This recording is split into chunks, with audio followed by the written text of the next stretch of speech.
I think of it as the sky is a mirror, and it's kind of giving us like a weather report. NBC News national climate reporter Chase Cain is joining us now. Chase. I'm a meteorologist, and I've spent my career reporting on science. So why am I sitting down with America's favorite astrologer? Because of 2 days. So Mars went back into Cancer on January 6th. By January 7th, LA was aflame. And we have a mandatory evacuation. Mars, the red planet, out all night, super red, signaling something that is a bit of an alarm, wiping out thousands of homes, was a eerie correlation. There are certainly people who are watching this and thinking astrology, that's as accurate as a fortune cookie, right? So what do astrological transits actually have to do with something awful like those fires? Such a deep... I brought the science, and she brought 4,000-year-old wisdom, something that's never been more popular. 2/3 of Gen Z use astrology to answer the biggest questions about life and the future of our planet. This is too extreme. It's either a total, game over, or it is such a deep and revolutionary awakening. Because what I'm really curious about is that as our climate and weather get more extreme, why are millions of people looking past the science and up to the stars?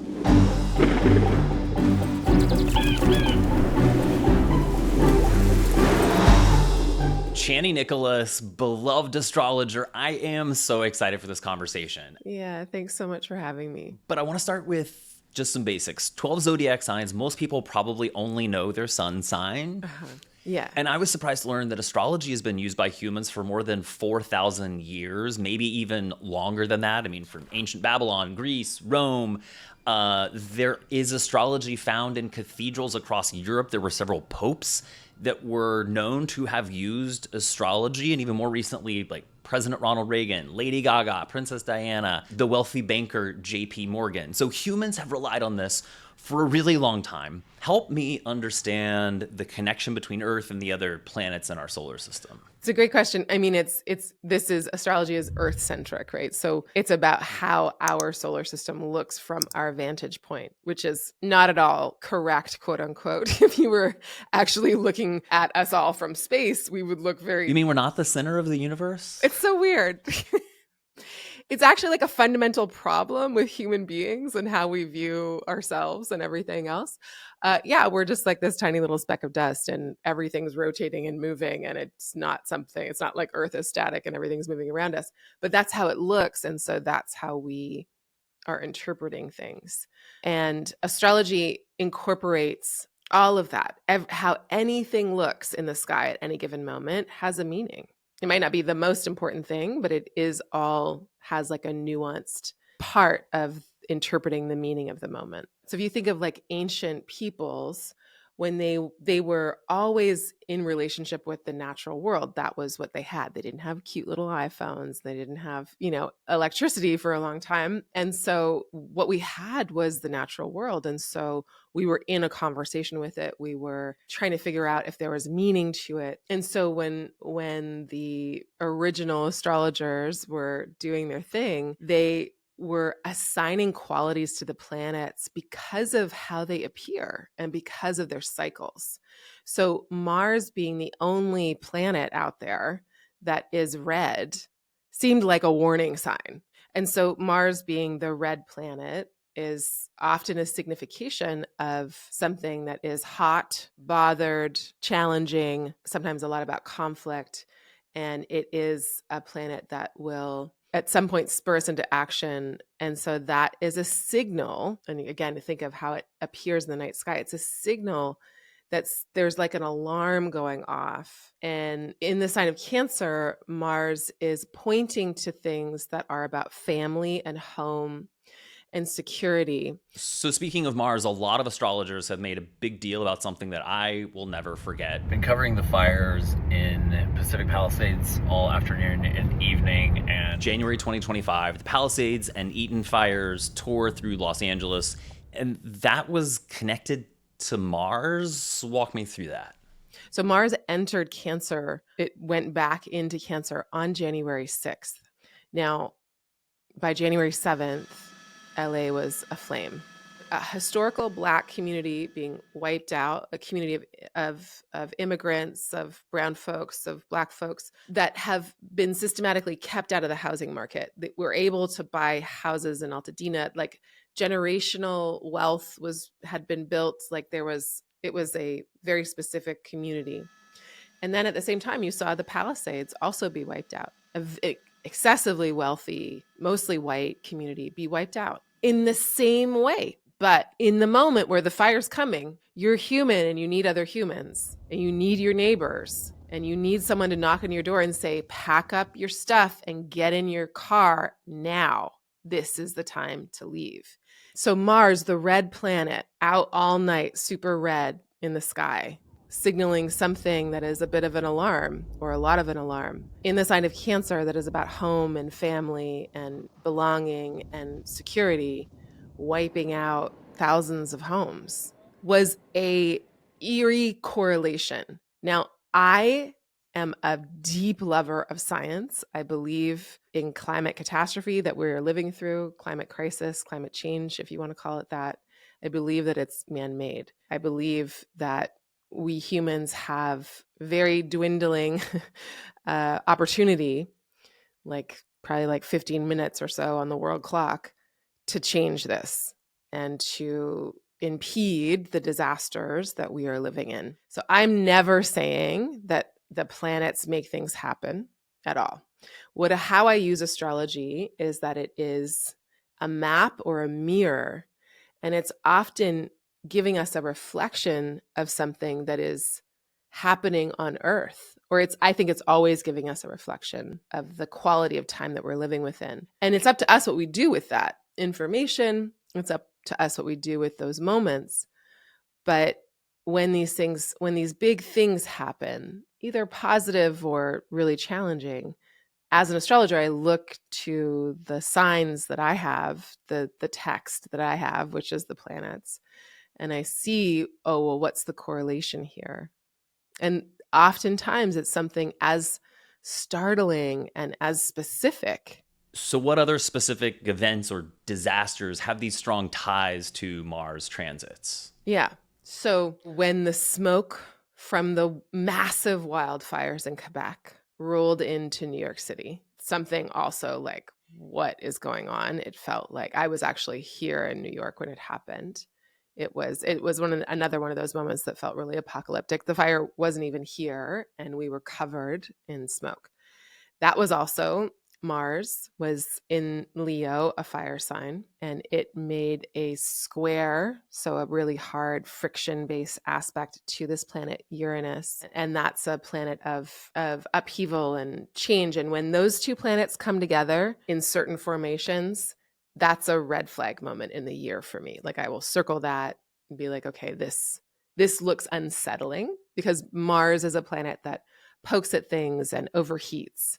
And then Uranus is like an earthquake or something that is startling or challenging. So when they come together in what we call like a 90-degree angle, a square, or they come together in the sky, or they are 180 degrees away from each other, that's something I'll circle on the calendar and be very cautious of. And so that happened when they were in a 90-degree angle. And, Mars in a fire sign and Uranus is in Taurus, an earth sign. And so fire and earth, and you get a lot of smoke and you get one of the worst wildfires. If we go back to 2011, when the tsunami occurred and the destabilization at Fukushima happened. So we're thinking about like a mass body of water. I and a lot of astrologers will look to when planets are at the beginning of a sign or at the end of a sign, because that's usually like signaling something important about that planet and about the quality of that sign. So when that happened, March 2011, Uranus, again, the planet of destabilization, of earthquakes, of changes, of something being rocky, was at the very last degree of Pisces, the sign of the ocean. And it's not just a day, it happens for a while. But we know that that's an important moment, the very end or the very beginning of something.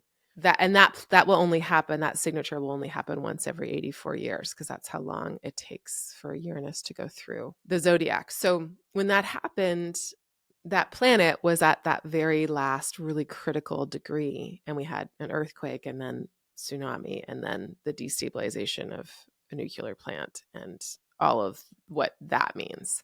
So we can so oftentimes when I'm looking at things that feel devastating or might be devastating in terms of the earth, I will look to when major, like slow moving planets change signs. I'll look to when Mars is doing something because it tends to resemble moments of conflict, overheating, something being challenging.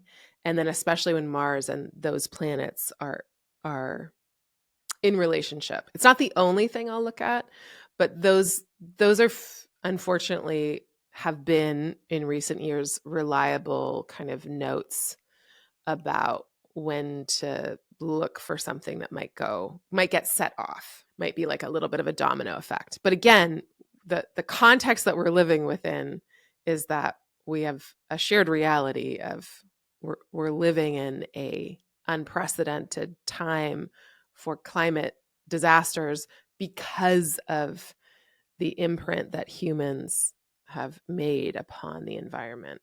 Not that there hasn't been catastrophic, moments environmentally in the Earth's history, but they weren't because of humans. And as a human meteorologist and journalist, I appreciate your love for science. But there are certainly people who are watching this and thinking astrology, that's as accurate as a fortune cookie, right?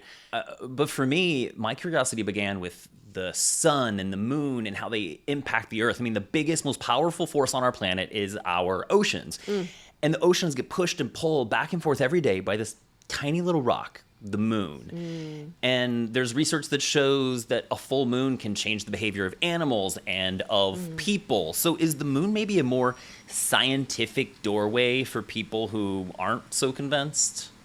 I've heard from people that it is. I've heard that that's like something that they've thought of and been like, oh, well, if the moon can maybe impact us, then maybe other things can as well.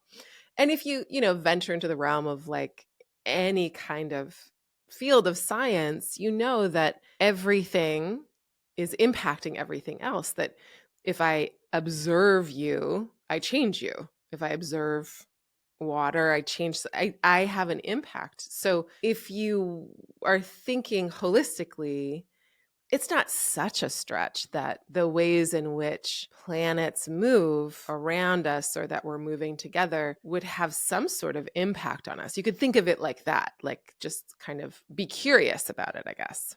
What I think people have rightfully become skeptical about is giving our power over to something else, like saying, oh, well, Mercury's retrograde, so no one's going to understand what I'm saying and everything's going to be horrible. That's maybe not the best use of astrology, and it's also not the best interpretation of what those things mean. And so we have to remember that we live in capitalism, and capitalism needs to reduce everything down to its simplest component so that it can package it to us and sell it to us. And so the majority, like 99% of what consumers are receiving about astrology has probably very little to do with the origin from where it came from.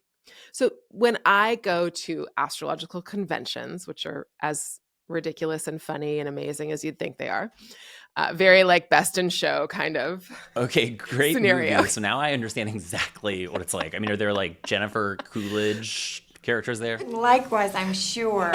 I mean, absolutely, but the astrological version. Very like Hogwarts adjacent times Jennifer Coolidge. So That's a movie I want to see. if you want to write a script, like let's talk later. Now I really want to go. Yeah. So when I go to those, it's always so fortifying because most people at astrology conferences, especially the speakers, people that are presenting, are so steeped in academia and so steeped in their study of history and their knowledge of astronomy that it's so odd for me because to know that people on the outside view astrologers as like hacks and charlatans and everything, which there is that in every community because also again capitalism, people need to make a living and they'll do what they need to do. But if you ever ventured into a place where like the teachers were, astrologically speaking, you would be gobsmacked by just how nerdy, how scientific, how deep into history and like rooted in science and academia the actual community is. And since I'm a Virgo rising, I asked for homework.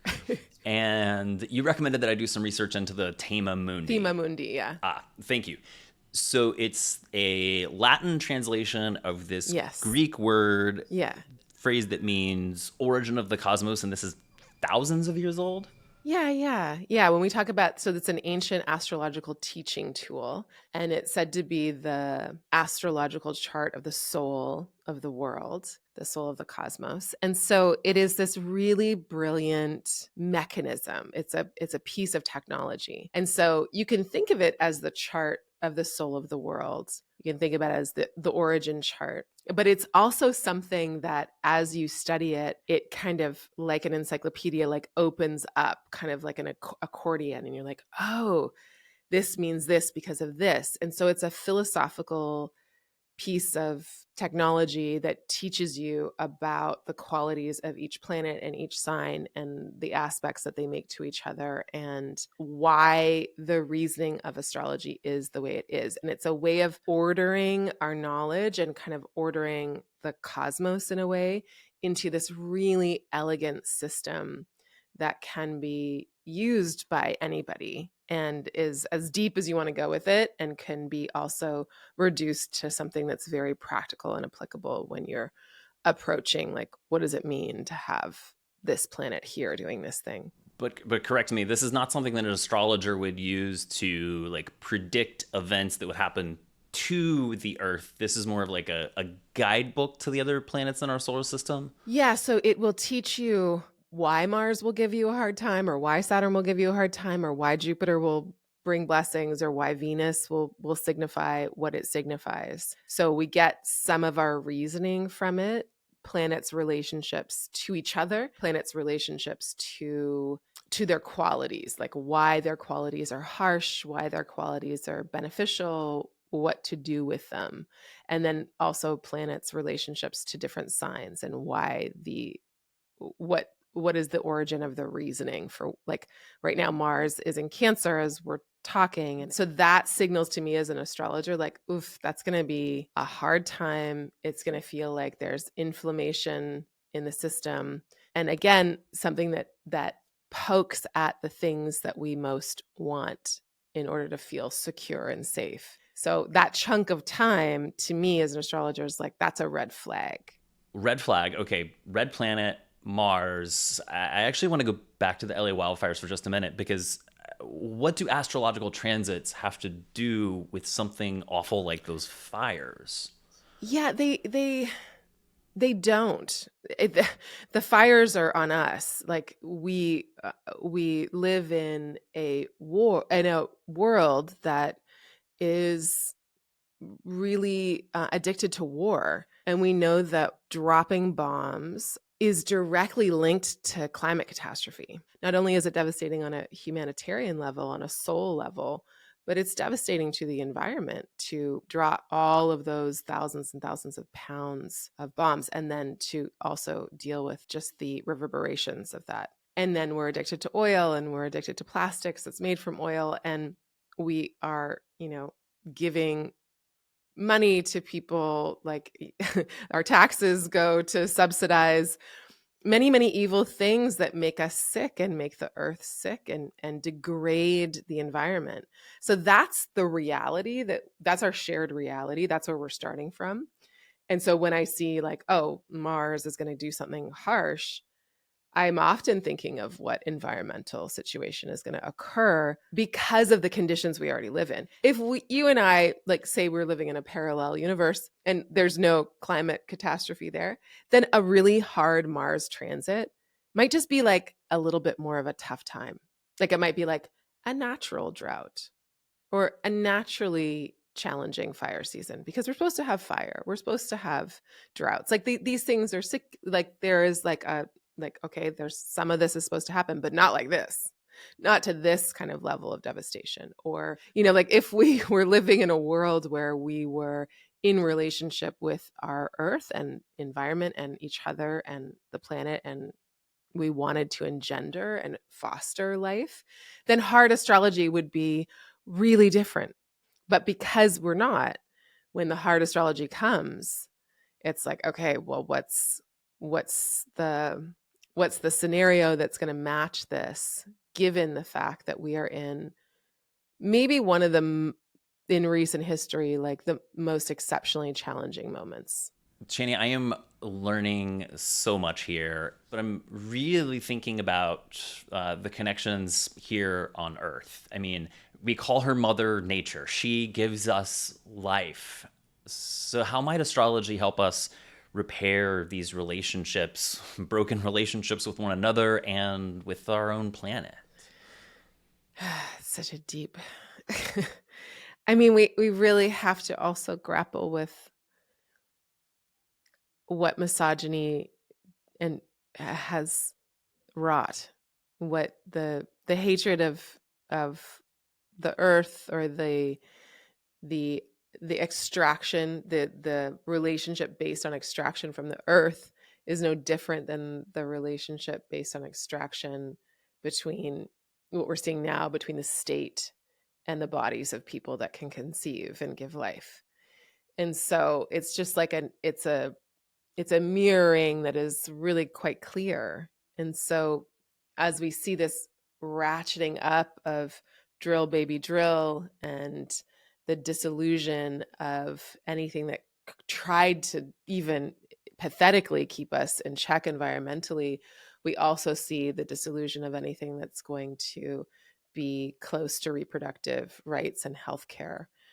Again, for people that have uteruses. So the heightening of that hatred and that challenge to our health, both as a planet and as people, has a balance. I have this strange, really odd sense of like, this cannot sustain. This is too extreme. We are moving we're too far into destruction now. It's either a total game over, or it is such a deep and revolutionary awakening and refusal against everything that is only destructive. Like the creation cycle of the earth, of anything in nature, is that yes, there's destruction. Yes, something gets composted. But the other side of that is that becomes the ground for something new to be birthed. And that is nature. You cannot change that. That is the law, no matter how powerful you think you are. That is the natural law. So we can only go so far down a path of destruction before the creative process comes back. And this is the thing that climate collapse teaches us, is it strips us of the false belief that our wealth is going to keep us safe. And that's what we had, this moment of these moments like the pandemic, they bring us down into this place of needing to be excessively humble and being humbled by something so much bigger than us. So there's that kind of level of it where it's like this false narrative of us being able to overcome and supersede natural laws. It's like, it's not been that long. Climate collapse has happened in a very short period of time, considering human evolution. I mean, we can look at this in a lot of different ways, but we've not been at this level of destruction for very long. And we need to remember who we were before all this, maybe, but also that this is a quick trip. So we either do this now, change now, or it's not going to last much longer. So, I think we all feel at this tipping point, and there's so many things kind of coming to concentrate the emergency of that. Yeah, no doubt we're in a global emergency because of global warming, but I also just sense this optimism. I don't know if it comes from the astrology or if it's just like coming from your heart, but I don't know. I get this sense that you believe that we're going to turn this around. Yeah, I mean, we really have to wake up and say, we're either feeding the machine so it can get fat and richer, or we're feeding each other. And I think that kind of understanding of the system that we live within that is robbing us all, even the people that are making the money from it, it's still robbing them of air to breathe. Like, where are you going to go? You know, live in a bunker? You want to live on Mars? Really? Like, that's your solution? So it robs us all. So it's time that's it. We're all being hosed, as the Canadians would say.